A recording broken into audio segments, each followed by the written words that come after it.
would be better to do a dialogue. It's easier for me because my English is very horrible. Sorry. My German's worse than your English, and I'm in your country, so you have no need to apologize. Okay, great. I'm interested in your style of your new books in the difference to the earlier books.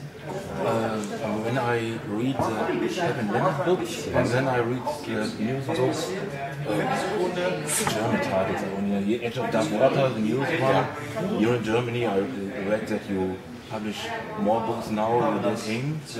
Yeah, there's more happening. There've been 8 Happy Little novels and 2 novellas. Hey, Hi, darf ich ganz kurz stören? Hi, ich bin Daniel Haas, ich bin der Moderator für heute Abend. You need something to drink? I'm good. You're sure? Okay. So everything's fine? Yeah, They're not harassing you in a bad way? No, it's very nice. We're 2, they're 3, we can take them up. No, so you want to know the difference between those books and the other. You know, when you really get right down to it, if you go back and you look at the beginning of my career, I've always moved around. So I really don't think it's all that different. If you go back and you read a book of mine called The Magic Wagon, that tone is not a whole lot different than Edge of Dark Water. It's not a whole lot different than some of the other books like All the Earth Thrown to the Sky, which I don't believe has been published here. So I would disagree with that. I would say that I go where I think the story needs me to go in the sense of style. I would say that the most radical change would have been from my first novel, Act of Love, to novels after that. Even The Night Runners is different, but that was a purposeful change in style, as was Dead in the West, which was a very fun Western. But I would think that the style changes less than the topic changes, the genre or idea. I don't really think of genre. I just think of one genre, and that's the Lansdale genre. I think people get all caught up into that, and I just don't care. It's for me, it's easy when I could read your book without seeing the cover, and I would know the style because it's for me. I loved it yesterday when I searched the internet for the information. I read a citat. A quote from your daughter. It's a Lansdale style, and for me, it's this point. When I read your books, I see the Lansdale style. Yeah. You are not putting in one genre. Right. That's what I say. There's only one genre for me. I mean, the subject matter or the furniture that's in the room may be different, but essentially the story is the story. But I always have that tone that's me. It varies a little bit. There's different versions of it, but it always at the core. I think a lot of people said I could tell it was you without your name on the page, and I think most of the time that's probably true. You put a lot of your own personality in the books. I do. I see it when you have many influences since cinema of the 50s, 60s, music and everything, and you put everything together, so it's very interesting to read these books. And this is a point I see in different books, it plays in different times of the older books, it plays in the 30s, 40s, last century, and then the newer books plays in the present day. But the style, for me, it's typical. I mean, there's a little emphasis here and there that changes it, but for me, all of those things, the music and the film, they're all things I love. And I always feel that you're going to, I write for me. I actually don't write for the audience, but when I go through, I hope the audience likes it. If that makes sense. In other words, I write like everybody I know is dead, so I won't be writing for Aunt Mildred or something. But when I get finished, then I can worry about that and hope somebody likes it, because you can't figure the audience anyway. Because you can't judge what an audience is, because they're all different. So the only audience you know is you. So I try to bring in all the things that interest me, like in the driving, it was low-budget films, it was all of this stuff that I grew up with, and I tried to insert it into the story because it made me passionate about writing that story. And if you're just doing this everybody wants to get paid, you want to make money, make a living, but I do this because I love it. You know, I like it. I'm a lucky son of a bitch. I really am fortunate. I worked hard to get here. I did every kind of physical blue collar job that you can imagine, aluminum chair factories, bouncer, all sorts of stuff. So for me, this is the life. And when people rolling around the floor talking about how hard writing is, I always say, well, yeah, it's a difficult job, but it beats the other. That's difficult. You are in Germany, we say you dance in much weddings, means that you have your martial arts, Right. and you have your books, and working with films, Don Coscarelli and something like this. You are interested in all these parts, so this is part of your lifestyle? Absolutely, absolutely. When I was younger, Hap Collins was a lot like me, you know, or I'm a lot like him, whichever way you want to put it. It's just I got smarter, you know. But you know, when I was young, I worked the jobs he worked. I had a lot of the friends that he has in the books, though slightly altered, and fortunately, I didn't have the terrible situations that he had. But you know, I had enough of the biographical, autobiographical experiences that I could put them into his biography. You have plans in your films? I read about Oh gosh, films, I've been doing films since the 80s. It's just that I auction them. I make money off the auctions. I write screenplays. I've had everybody, Ted Talley, who wrote Silence of the Lambs screenplay, did a great screenplay of Mucho Mojo. It was supposed to be Don Cheadle, Josh Lucas, got canceled at the last minute. Okay. Then I wrote a screenplay for Ridley Scott for Big Blow, which he you know, they loved. It was great until they tried to put it together, and suddenly it wasn't so great because they couldn't find something. Everybody's going, man, this is dark. This is dark. So, and I've got things under option now. Cold in July, a Happy Leonard series, possibly for some kind of cable TV. Like a series? Or? Yeah, Sunset and Sawdust for some kind of cable TV, and bunches of others. Cold in July, like I said, is pretty close, I think. And some short stories like The Pit and other things like that. And are you involved in the process of making Some of them I am, and some of them I'm not.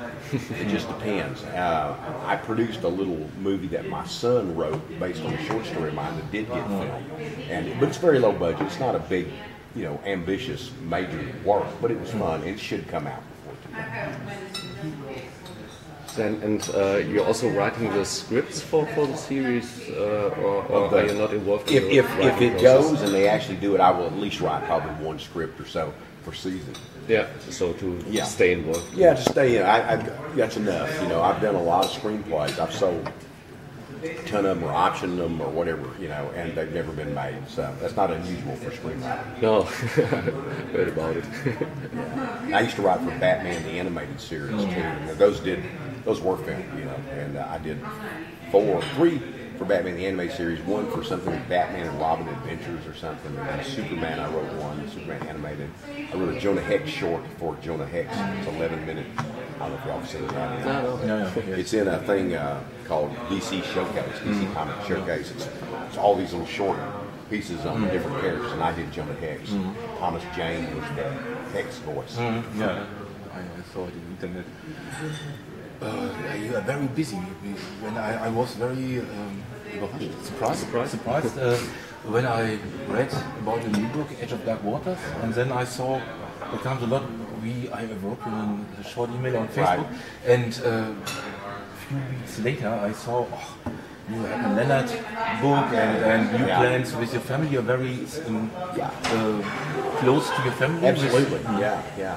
And I had The Thicket coming out in September. But sometimes what happens is that you write a number of things over a period of time, but for whatever reason, they don't come out in order. So they get in a log jam, and all of a sudden they're all out. It looks like you wrote them all last night, but you didn't. Because I mean, I've been doing this 40 years. So when you look at it, I average about a book a year plus a lot of short stories, which I prefer short stories to everything. I much prefer them to novels. I hope that in Germany comes more of your short stories. I think that's going to happen. Yeah, I can't guarantee it, but I think so. I think they're real happy with the way the book's doing. Both companies, the one that had the Happy Leonard and the ones that have the Dark Water. So. Yeah, because I'm very surprised because the most of the people who knows your books loves the books. But you have an insider status here in Germany? Yeah, I have one of the things is erratic publishing. Some of the publishers I was with would die, or they would go sell to somebody or whatever, so I just kept kind of missing that groove. But I may have got it this time, because the 2 publishers seem to be doing really well with them, and they seem to be reasonably solidified.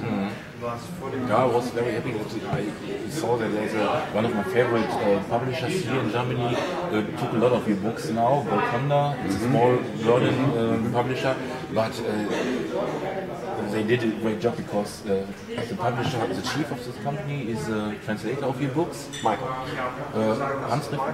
Oh, that guy. Okay, yeah. That's the other one. Okay, and they did a very great job. And it's, I hope that in this way they become more. I know that's what they're trying to do.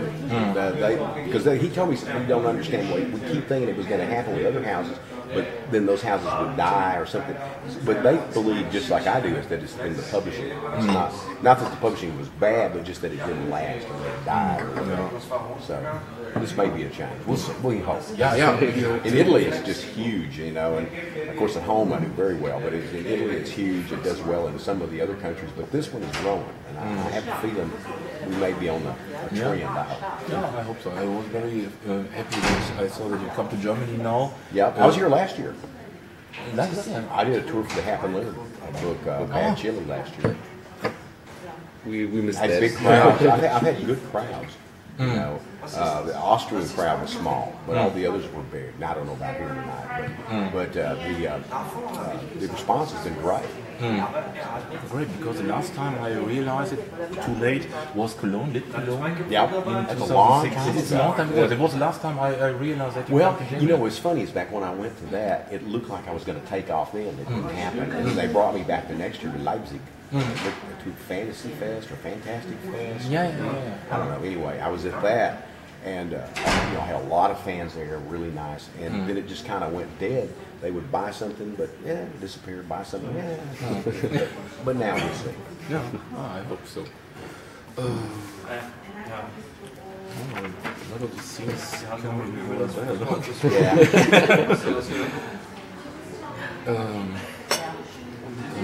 What's with your martial arts?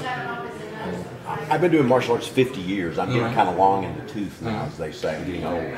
But I have people that I train that will be taking over for me. I still practice. I still teach every week. But you invented your own style? I did. And I'm in the United States Martial Arts Hall of Fame, the International Martial Arts Hall of Fame. And so it's solidified by other people, not just me saying it.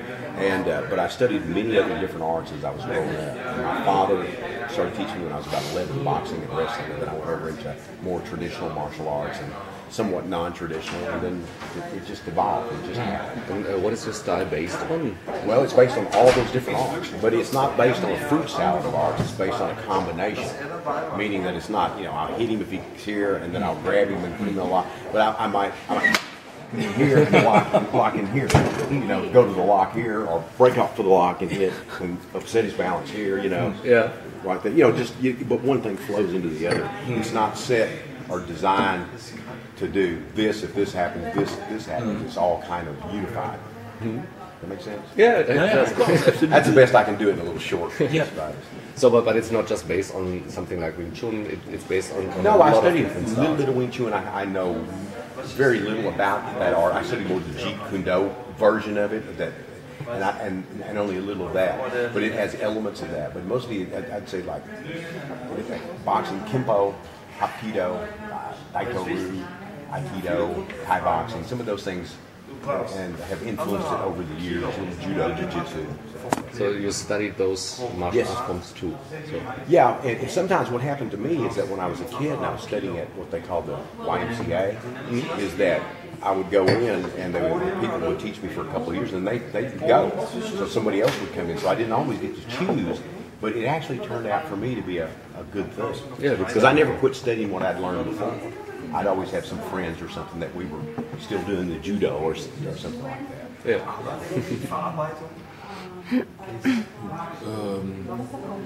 I'm interested in the influences of your writings. Yesterday or the day before, I found on the internet and on your homepage the last books, the last authors you read. Well, they aren't the last ones I read. Those are maybe it was the last one. Was it the 10 list of 10 short stories? Yeah. Oh yeah, those are just favorite short stories that have been with me a long time. And that list, it can alter a little bit depending on which one I'm thinking of today. But those are certainly 10 that I read. But I read all kinds of things, whatever interests me or excites me. I usually average 3 or 4 books a week. But when I'm traveling, I've read only a few short stories. So it depends, but I'm a heavy reader, and I'm a big believer in reading. Yeah, and you know, and I grew up on genre stuff, and I later more literary stuff, and then cross-hatching and all of that. So to me, it's either I like it or I don't. I don't think about whether it's good for me or. Yeah, because I wasn't surprised to read this novel there. Some of my friends who know your book said more that you are in a style of fiction style. So for me, it was more like the last book. I found more Tom Sawyer than something in the thriller genre. I actually think very early on, what I was doing was using the furniture of genre, but doing something else with it. Yeah. And some people got it, some people didn't, and you know, it wasn't important. The important thing was that they liked the book. And,